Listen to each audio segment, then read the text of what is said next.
चांगलं निघत आहे.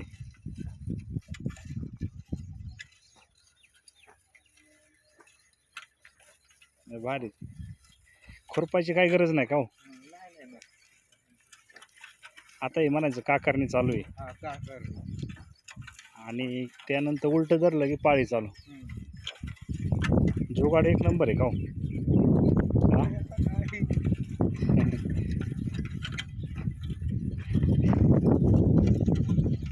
एक नंबर आहे उलट.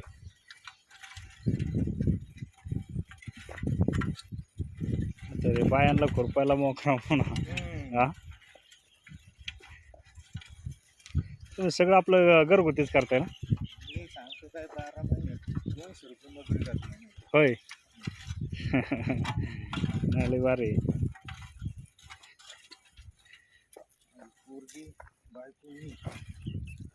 नाही व्यवस्थित लय भारी जुगाडी आहे ना. थोडं वेट दिलं ना, हा, वजन चांगली पाहिजे.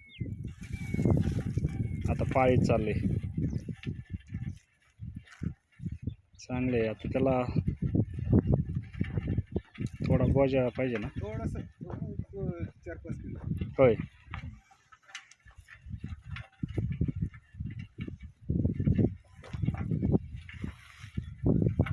मस्त आहे ना खाऊ.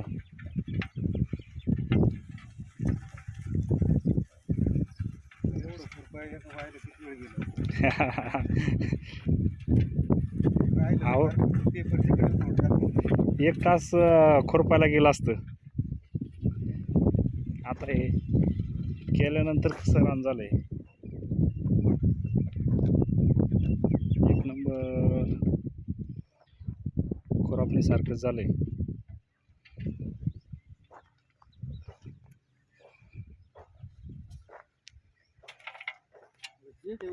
हां,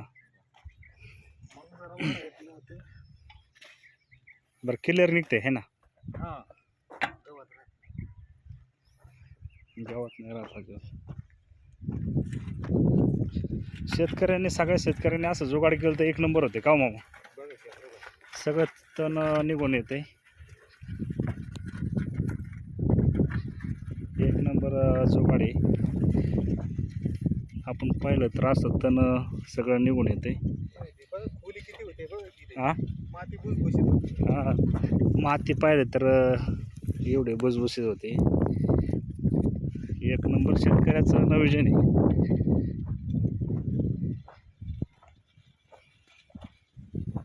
क्लिअरच झालं का मग?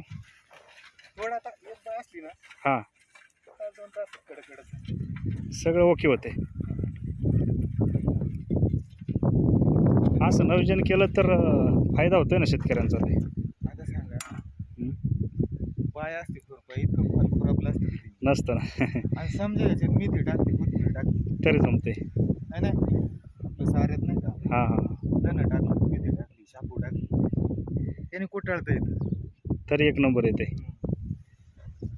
थँक्यू बरं का मामा. तुमचा व्हिडिओ चांगला व्हायरल होईल. व्हिडिओ काढलाय का? नमस्कार शेतकरी मित्रांनो. तर असं जुगाड केलं तर चांगल्या पद्धतीनं शेतकरी म्हणजे बिगर मजुरीचं शेतीत मजुरी बिगर घेता चांगल्या पद्धतीने टेक्निकल करू शकतं आहे. चांगल्या पद्धतीने पिकाचं बिन नियोजन करू शकतं आहे. अजिबात वावरात पाहिलं तर अजिबात आपल्याला तण वगैरे दिसत नाही. अशा पद्धतीने जुगाड केलं शेतकऱ्यांनी तर चांगलंच आहे. आणि खरंच खूप एक नंबर चांगले मेहनत वगैरे होत आहे. तण वगैरे तर असं सगळं जळून जातं आहे. थँक्यू, धन्यवाद. तर खरंच मामांचा जुगाड एक नंबर आहे. तर लाईक करा, फॉलो करा, शेअर करा व्हिडिओला. थँक्यू, धन्यवाद.